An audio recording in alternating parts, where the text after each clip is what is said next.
Hello and welcome back to Bitcoin in Depth. I'm your host, Keren Margolis at Sasco Digital Assets, back again with our CEO, Omar Sabek, getting deeper into the topic of Bitcoin versus gold. So we talk about Bitcoin here all the time, but let's pivot a little bit to gold. What do you think is the future of gold? Future of gold? I don't think gold has a future. I hate to say it. We're seeing gold being divested in real time. People are leaving gold. They're selling their gold. It's happening. It started happening in August 2020. Why did it start happening in August 2020? I have my theories. You want to hear it? I do. So in August 2020, something dramatic happened. Go on. The first publicly traded company announced that they were putting Bitcoin on their balance sheet. Who was For that? decades, gold has been seen as the ultimate hedge against inflation. And when this public company, MicroStrategy, signaled that they were putting Bitcoin on their balance sheet, Bitcoin shot up and gold shot down, right? And you can see it's very clear on the charts. There's a clear divergence, and it's persisted until today. And you still have people that are considering whether gold may be an inflation hedge, but I think the market has spoken.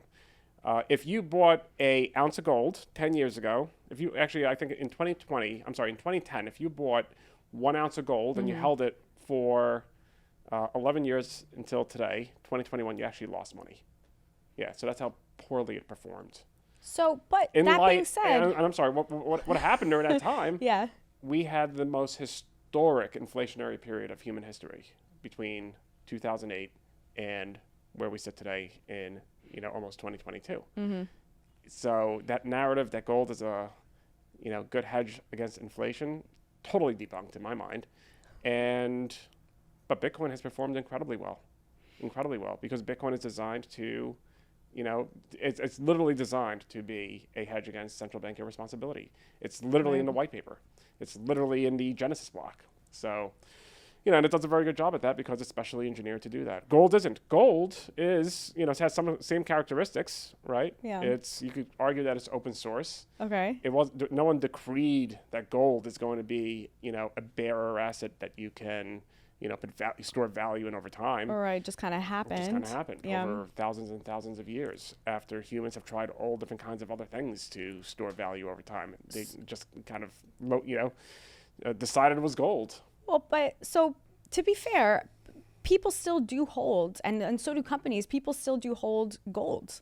And gold, despite the recent divestment, gold still holds its value relatively well compared to the dollar.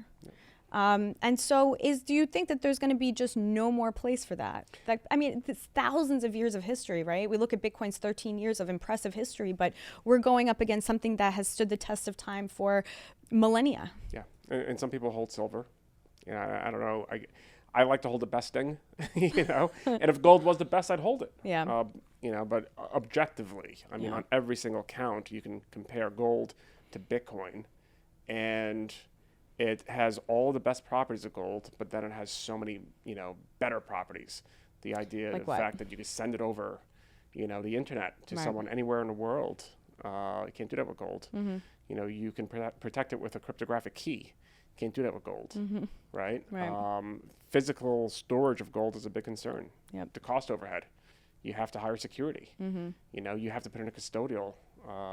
If you're not going to store it in your own premise, you have to get a custodial provider to store it for you. Right. That costs money. If you want to transport it, you have to get an armored truck. That costs money. Yep. So the logistics and the overhead associated with moving it, with operating it, with handling it is, costly. So it's like a premium. It's a penalty that you have to pay to own the gold, which probably is not offset by inflation. So unless you're holding really, really large amounts, it probably doesn't make sense. And if you are holding really, really large amounts, then it's centralized and that's a risk. Right. Well, so you have this big obvious point of failure. Absolutely. Right, where you are vulnerable at the physical point of your gold storage. Exactly. And it can be taken from you. It can be physically removed from your ownership, whereas Bitcoin, so let's actually get into that. What would happen if someone tried to take a Bitcoin by force from another person? If they use violence against that person, they wouldn't have access to the Bitcoin because it's secured by a cryptographic key that only, if you have Bitcoin, if you're holding it on a hardware wallet. By the way, that technology that enables you to hold one Bitcoin, also enables anyone to hold, including you, billions and billions of dollars worth of Bitcoin. It's the same technology. There's no difference in terms of, if you have billions and billions of dollars of gold, obviously you need more security than if you have an ounce. Right. You're going to need some reinforced floors. Absolutely. Yeah. So it's violence would have to scale, in accordance with the amount of gold that is being held in a central location. Yeah. The other thing about Bitcoin is that it's so distributed. No one really knows. It's pseudonymous, so you don't really know who owns, the Bitcoin. So how do you target? That's why KYC is a big concern, because KYC is like a honeypot of information of who owns what. Right. KYC, know your customer. Exactly. Yeah, and that's security on exchanges, stuff like that. And that's one of the kind of prevailing security issues with Bitcoin. And I think you'll hear, gold advocates maybe mention that. But there are ways to de-anonymize yourself. That there's techniques that you can do to separate yourself from your Bitcoin. But maybe that's a topic for another show. Okay, it's a 1,000,000%, and I mean, noted. We'll get into weird anonymity stuff at a later date. But to answer your question about, so the key is violence used against a crypto asset holder that's securing their digital assets, their crypto assets with a private key would result in a loss of the digital assets. It wouldn't result in actually being successful in taking the digital assets, especially if and that's if you have a single key. The best practice right now is to use what's called a multi-signature wallet, which is multiple keys. You can have 2 or 3 keys or 3 or 5 keys. And logistically, any attacker would have to, gather, how do you do that without alerting the authorities? Collect, keys that are in different locations to bring them together under force. It's just, it is the most secure self-custodial asset there is. So would you say that gold might incentivize violence? Not guarantee violence, but incentivize it, right? If you see something physical that can be taken that is in one place and valuable and relatively, small, people have an incentive to take it by violence. Would you say that gold incentivizes violence, whereas Bitcoin disincentivizes violence? Yeah, I think you can make that argument. There's been literally wars fought over gold. Right. This is a long time ago. It's not going to happen now. We hope. Yeah, because gold is just not that valuable. And also, anyone that uses violence to get a large amount of gold, I think that would probably be the end of gold. That would be like the final nail in the coffin, because we're so far removed from the gold standard. Yeah. Bitcoin, on the other hand, it's so distributed across so many different people. Unless you're attacking like a custodial provider. Like an exchange. That has large amounts of Bitcoin, but they have processes and techniques that separate the Bitcoin from the internet, so it's very difficult to do. They use cold storage in their own, facilities, so you really, you have to infiltrate in different ways, not use violence. You have to use social engineering techniques if you wanted to do it. So violence, it does disincentivize violence. I think that's pretty clear. So you said you feel like gold has no future. I know it's a big statement. It's a bold statement. It's really bold of you. And so do you mean like it's going to be useless overall? It must have some use. What about in industry? Doesn't it have some sort of inherent value?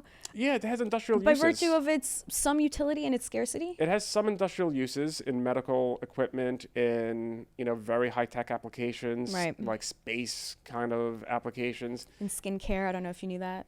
Really? Yeah. No, I had no idea. It's a little gimmicky. That's incredible. Yeah. I don't know if it works. I didn't know that. There was a massage that I saw on the menu where you could actually get gold flakes in your skin. Right, you can pay for it with Bitcoin. Very interesting. But also there's cultural reasons to have gold in some cultures. In India, gold is very popular in India for many different reasons. For several different, it's like very deep seated in their culture and their heritage. And I would imagine that would be waning over time as different cultures, move, to become more and more modern and embrace this new digital future that we're moving into. So is gold like a fallback? So let's say that a country has not not, is not all the way on board with Bitcoin, or they have just like a lower rate of adoption or whatever, does gold have a place there? I mean, are we saying that gold is, in the rearview mirror now because Bitcoin is here to stay? There's no peg to gold with the U.S. dollar. That peg to gold with the U.S. dollar, really created a demand for gold, because gold at the time was, the ultimate backing for, the number one currency in the world. So we removed that. Okay, so now gold is kind of free floating, and I really believe that since 1971, the only reason to hold gold was to hedge against inflation if there was no better technology, like Bitcoin that came along that disrupted gold. Governments, no longer see gold as a backing instrument to their economies or to their currencies. So, yeah, I just don't see a future for gold unless, there's the other thing that's, very important is it's a generational thing. It's a demographic thing too, right? Right. I mean, there is, older generations look at gold with a sense that, it could be an inflation hedge. And maybe that's what is keeping whatever is left over of the demand, holding up the value. But once... Just the boomer generation? Yeah, I would imagine that alone. Yeah, I mean, I don't know anyone that's my age or younger. I'm 40, I'm going to be 42 in a few weeks. I don't know anyone that is my age or younger that wants gold. If I got gold today, I would see it as a liability, and I would sell it and probably buy Bitcoin with it. Right? I think most people my age and younger, see it that way. Yeah. And I don't want to, I'm kind of like almost devil's advocating for gold over here, but it's not necessarily a personal conviction or the belief of Sasco Digital Assets. It is a reflection of what I hear, right? Like, these are, because we are so used to not a gold standard for money, but a gold standard as the standard, right? As the standard valuable thing. It has this, gold is iconic. And so, I think it's important to address all of these sort of points of inquiry that people have about gold. Totally. And just to be clear, there's two different things. There's how gold is performing in the market that I'm referring to, right? And I'm looking at the charts, and I'm seeing that it's just, pretty much one of the worst performing assets of the past 10 years. But there's also what you're referring to, and that's the global narrative. That's the zeitgeist. That's how people feel about it. That's how, that's the way people see it.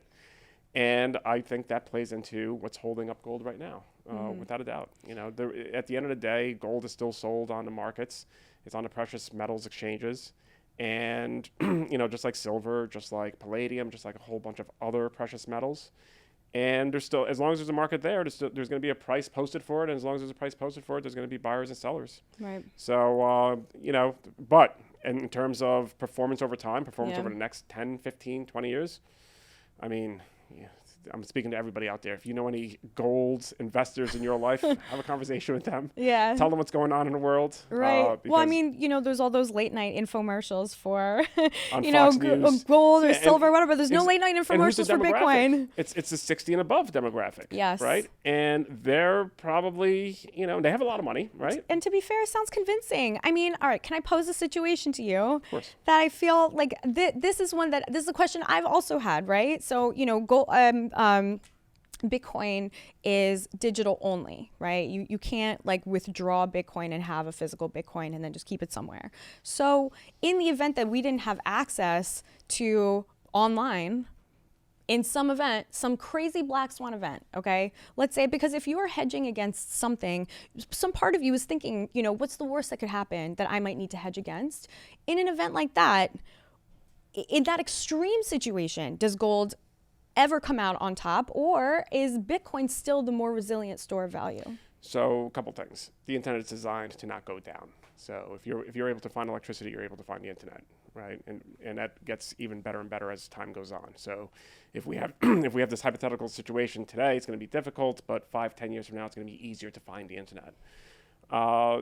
If you manage to find the internet, you're good, because the blockchain is still there. It has your record. It has your Bitcoin. As long as you still have your keys, you're going to be able to, have access to your Bitcoin. if there is a scenario where there is no internet, there is no means, like let's say the internet just totally shut down, unlikely, but let's say, right, huge problem, right? Banks, by the way, banks would be down too. You wouldn't have access to your traditional money. You wouldn't have access to, if you have paper gold, that's held somewhere else, that like most an people, IOU kind most of thing. gold, absolutely, and that's the way most people invest in gold. They don't have bars of gold in their safe at home. They have paper gold. Right. You wouldn't have access to that. So in that scenario, really the people that would win out are people that have physical gold, in their safe. You think you got me to say that gold wins in that scenario. I freaking got him, guys. But there's satellites that are circling the Earth right now that have the blockchain on it, and all you need is a satellite uplink to be able to, spend your Bitcoin, access your wild. Bitcoin. And so if you're that type of person that wants to check a box for every single kind of scenario. What if you're a doomsday prepper and you've got a bunker full of 85 60-day ration barrels of freeze-dried military rations or whatever, then it doesn't stand to reason you'd have a big old stack of gold in the corner too. And if you were that type of person and you were saying, I'm not going to buy Bitcoin because I want to have access to my Bitcoin. I want my Bitcoin in my bunker or not at all. Then go to blockstream.com and get that satellite uplink and for $2.99, and you'll be able to get access to your Bitcoin. You'll be fine. Yeah. And there's actually people that live in like hermits that live out in the woods, like in the middle of nowhere. Yeah. I'm talking about like in the no Rocky cell Mountains, reception nowhere. and they're Bitcoiners. Really? And they have these satellite uplinks, and that's how they do it.